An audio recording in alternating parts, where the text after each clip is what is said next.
Syedaralun, penjabat atau PJ Bupati Aceh Barat Daya atau Abdiya, Haji Darmansyah SPDMM, ikut serta bergotong royong bersama sejumlah pedagang membersihkan Pasar Rakyat Mangging pada Minggu 4 September 2022.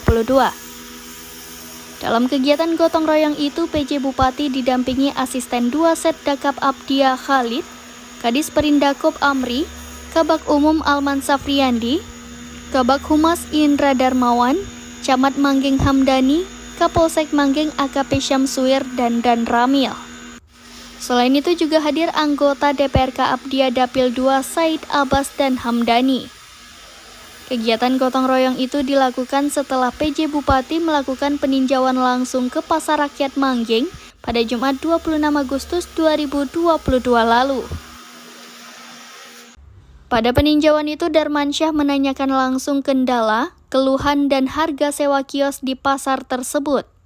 Setelah pembersihan dilakukan, kata Darmansyah, secara pelan-pelan nantinya pedagang sayur akan menempati pasar tersebut. Untuk tahun pertama, biaya sewa lapak digratiskan.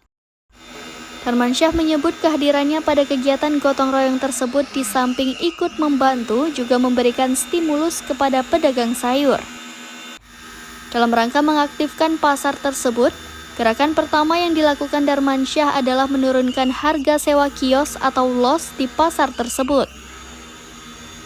Untuk kios barisan depan dari harga sewa sebelumnya Rp5 juta per tahun menjadi Rp3 juta, kemudian kios barisan tengah sebesar Rp2 juta per tahun, dan kios bagian belakang Rp1 juta per tahunnya.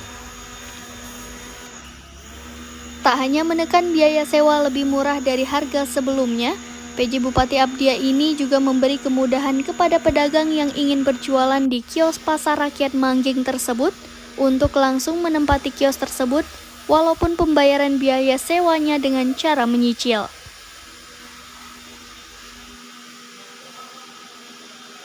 Dari Aceh Barat Daya, Taufik Zaz, Serambi On TV.